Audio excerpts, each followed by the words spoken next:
Umaalingaw-ngaw ang mga yabag sa bulwagan, pero walang tao. Kumikislap at namamatay ang mga ilaw, tumutugon sa di nakikitang bagay. May bumubulong ng pangalan mo mula sa dilim at sa dugo ang bakas ng kamay. Nananatili pa rin ang mga iyon sa pader kahit matagal nang nangyari ang pagpatay na nag-iwan ng mga iyon. Karaniwang simbahan lang ang banal na Trinidad sa Brooklyn tuwing araw, pero paggabi, bumababa ang temperatura, tumatahimik ang mga pasilyo, at bumabalik ang dating reputasyon ng gusali. Hindi nito matakasan ang pagiging tanyag na simbahan sa New York, at may mga lihim itong hindi kayang itago. Isa ito sa mga nakakakilabot na kwento sa episode ngayon ng The Infographic Show. Bagamat marami pa ring bahagi ng orihinal na gusali, maraming beses nang nabago ang Holy Trinity Church, kabilang ang ilan na may nakakakilabot na dahilan. Ang paaralang ito ay itinayo sa dating sementeryo, at hanggang 1,853 puno ng bangkay ang lupa sa ilalim. Nang dumating ang panahon na kailangang paunlarin ang lugar, mabilis na hinukay at inilipat ang mga buto sa ibang lugar. Ngunit noong mga panahong iyon, hindi ganoon kalinis at kaayos ang paggawa sa sementeryo. May sabi-sabi na may bangkay na hindi naalis at hindi napatawad ang pagkagambala, kaya nagsimula ang mga kababalaghan. Isang ordinaryong araw sa klase ng PE, habang ang mga estudyante ay sumasali sa mga laro at athletic na pagsusulit, biglang nagbukas-sara ang mga ilaw ng walang malinaw na dahilan. Maaaring minsan lang ay dahil sa electrical glitch, pero kapag palagi na itong nangyayari, ibang usapan na iyon at wala pang nakakapagpaliwanag nito. Karamihan sa mga estudyante ay nagpapatuloy lang sa kanilang araw na hindi napapansin ang anumang kakaiba. Pero ang mga tagalinis na nagtatrabaho sa gusali tuwing gabi ay may ibang kwento. May naririnig silang boses at yabag sa pasilyo o sa likuran nila. Hindi na kailangang sabihin, maraming manggagawa ang hindi nagtatagal, natatakot sa mga hindi pinangalanang yumao. May ilang multo sa makasaysayang simbahang ito na may pangalan. Sa pagdaan ng panahon, maraming lalaki ang naghandog ng buhay sa bahay-sambahan at ang ilan ay nanatili kahit pagkatapos nilang mamatay. Inilibing sa ilalim ng simbahan sina Ama John Stephen Raffiner at Monsignor Michael May, ang unang mga pastor. Aakalain mong payapa na ang mga lalaking ito, pero maaaring hindi iyon ang kaso. Namatay si May noong 1875 at ginawang guest room ang kwartong tinirhan at pinagpahingahan niya. Hanggang ngayon, sinasabi ng mga tumutuloy doon na nagigising sila dahil sa tunog ng mga yabag na naglalakad pabalik-balik sa dilim. Ligaw na espiritu ba ito o dating tagapagbantay ng simbahan na patuloy nagbabantay? Ngunit dumating ang isang pagpatay na nagpalaya ng mas matinding kasamaan. Noong 1877, si George Stiles ay nagtatrabaho bilang sexto ng parokya at tagatugtog ng kampana. Isang araw, habang nasa vestibule, siya ay inatake at napatay. Natagpuan ang kanyang katawan sa banal na lugar at agad na nagsimula ang paghahanap sa salarin. Makalipas ang kaunti, isang kapwa mananampalataya ang inaresto, ngunit malayo pa sa tiyak ang kaso.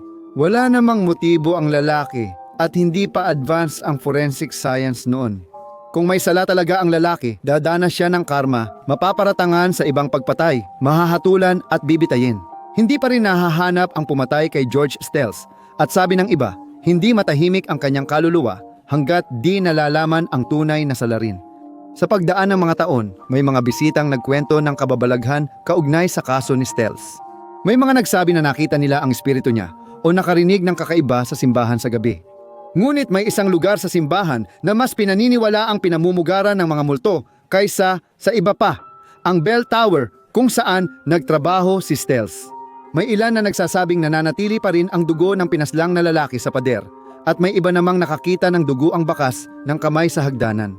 Kahit nakakatakot ang mga multo sa New York, mas madilim pa ang lihim ng England. Sa England, karamihan ng tao ay kabilang sa simbahang Anglican na itinatag ni Henry VIII, ngunit marami sa mga simbahan ng bansa ay matagal nang nakatayo. Masusundan sila pabalik sa simbahang Katoliko Romano. Ganon din sa York Minster, isang kahangahangang simbahan na may arkitekturang mula pa noong 1,200 sis. Ang gotikong katedral ang nangingibabaw sa lungsod at tinuturing na pinaka-nakakatakot sa Inglaterra. Sa paglipas ng mga siglo, maraming tao na ang dumaan sa York Minster at ilan sa kanila ay namatay doon. Isang tapat na espiritu ang ayaw umalis sa simbahan kahit namatay na. Si Dean Gale ay isa sa pinakabatang namuno sa simbahan sa Inglaterra. Naging mataas na klerigo sa kanyang 20 atis. Ngunit sandali lang siya sa simbahan. Namatay siya noong 1,702 sa edad na 26, ngunit hindi natapos ang kanyang katapatan sa klero kahit sa kamatayan. Hanggang ngayon, nakikita pa rin ang kanyang espiritu sa simbahan, ngunit iisa lang ang anyo ng kanyang pagpaparamdam. Madalas siyang nakaupo sa simbahan, tahimik na nakikinig sa sermon, pero may kakaibang umaakit ng kababalaghan sa lugar na ito. Noong 1820s mahigit 5 siglo nang nakatayo ang York Minster. Isa na ito sa pinakatanyag na destinasyon ng mga turista sa lungsod at madalas na may mga grupong bumibisita sa mararangyang bulwagan nito. Isang araw, 2 babae ang nag-iikot nang sila ay mahiwalay sa kanilang grupo habang naglalakad mag-isa sa loob ng gusali. May isang lalaki na nakasuot ng uniforme ng Navy ang lumapit. Yumuko siya sa isa sa mga babae at bumulong sa kanyang tainga. Nang magtipon ng grupo, ibinahagi niya ang nakakagulat na kwento. Yung lalaki na yon ay kapatid niya na namatay na sa dagat ilang taon na ang nakalipas. Nagkasundo sila na ang unang mamatay ay babalik para sabihin kung ano ang naghihintay sa kabilang buhay. Anuman ang sinabi ng espiritu, dinala niya ito hanggang libingan. Pero hindi lahat ng espiritu sa York Minster ay ganoon kabait. Lumaki si Jonathan Martin sa tiyahing istrikto na nagtanim sa kanya ng takot sa Diyos at mga kwento ng impyerno. Mahirap ang buhay niya, nasaksihan ang pagpatay sa kapatid at napilitang sumali sa militar. Sa puntong ito, isa na siyang relihiyosong binata na kinatatakutan ng mga kasamahan sa Navy at ang obsesyon niya ang nagtulak sa kanya sa madilim na landas. Pagkatapos niyang makalaya mula sa Navy, naging mangangaral siya ng Methodist at labis niyang kinamuhian ang mas tradisyonal na simbahan ng England. Madalas siyang pumapasok sa mga simbahan at ginugulo ang mga misa at umabot pa siya sa puntong tinakot niyang barilin ang obispo ng Oxford. Sapat na iyon para ipadala siya sa asylum ng mga baliw. Nakawala siya ng 2 beses at lalong nabaliw nang mamatay ang asawa. Itinakwil siya ng mga Metodista dahil sa matitinding ginawa niya. Di magtatagal, makikilala ng Inglaterra ang pangalan niya. Pagkapakasal muli, lumipat sila sa York, ngunit lumala ulit ang kanyang kalagayan sa pag-iisip. Noong 1829, nabahala siya sa ugong ng organ sa York Minster at nagtago sa simbahan. Pagkatapos ng misa, umakyat ang baliw na mangangaral sa kampanaryo at nang wala ng tao, sinunog niya ang mga kahoy na bahagi ng simbahan bago tumakas sa bintana.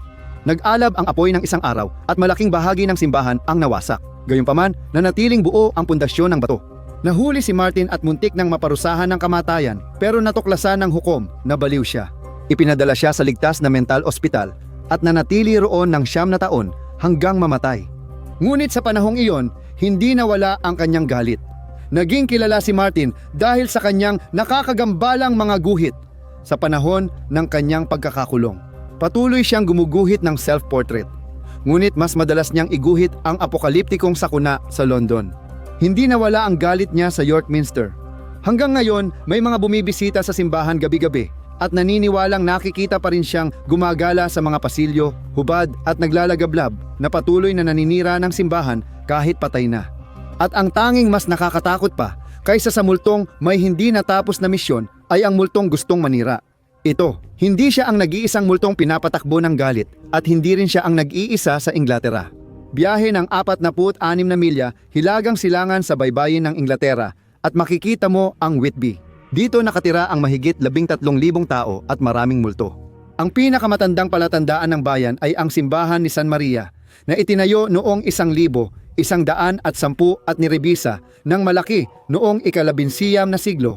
Ang sinaunang arkitektura at ang kilalang 179 na hakbang ay nagbigay dito ng kakaibang kababalaghan, kaya sumikat ito sa buong mundo.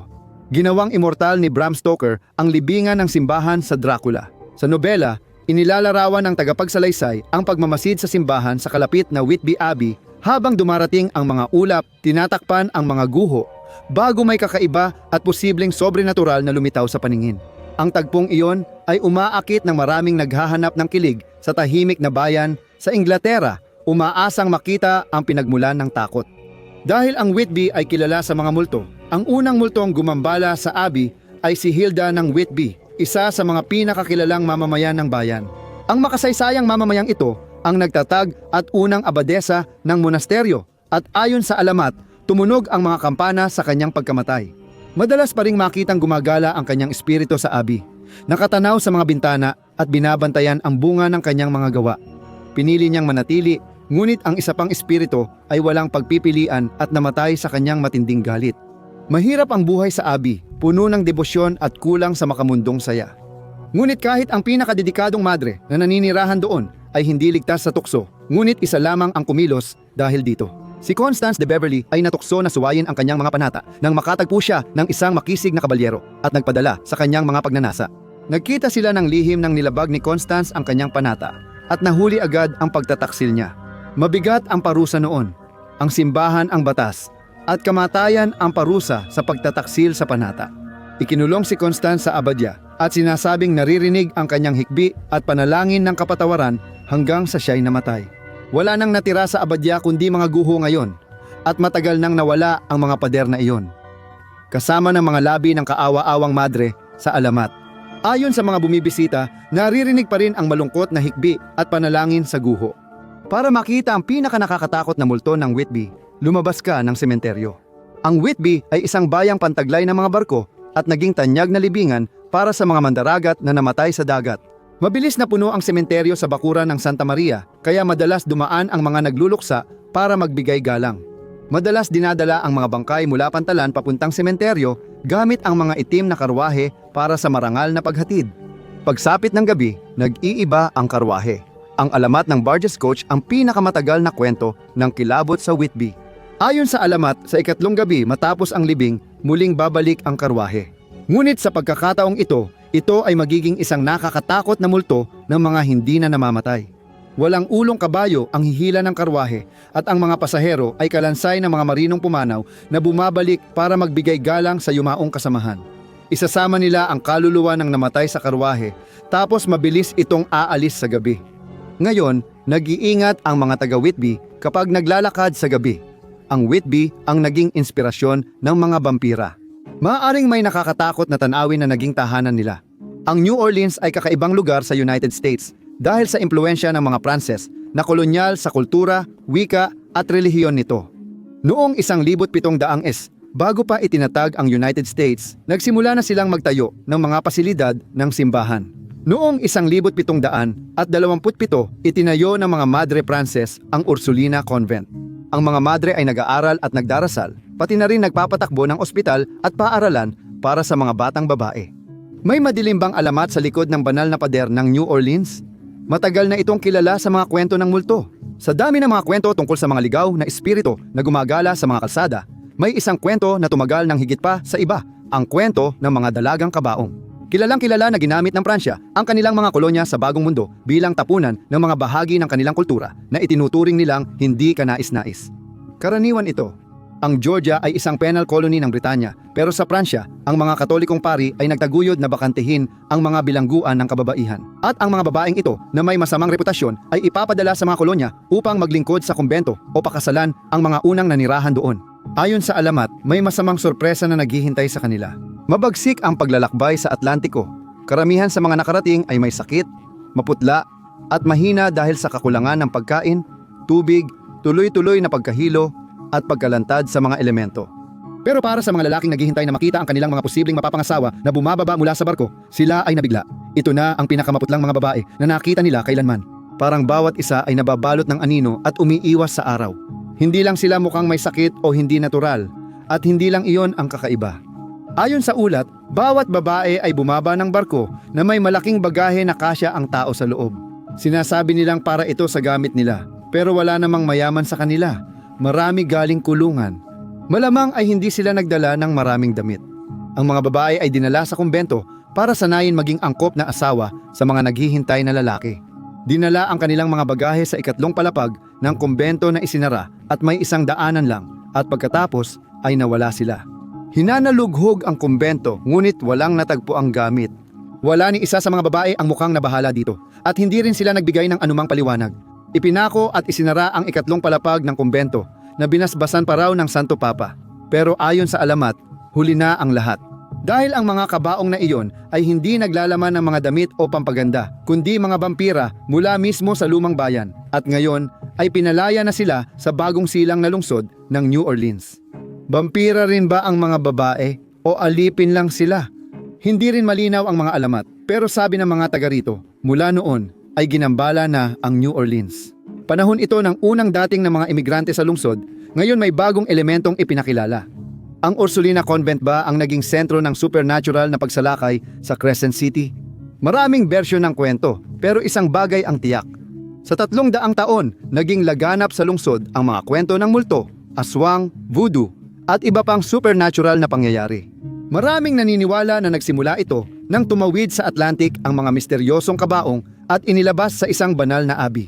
Kung gusto mong malaman kung ano pang makakapasok sa mundo, panoorin ang ibinunyag ng simbahan ang pinakamasasamang demonyo na maaaring sapian ka.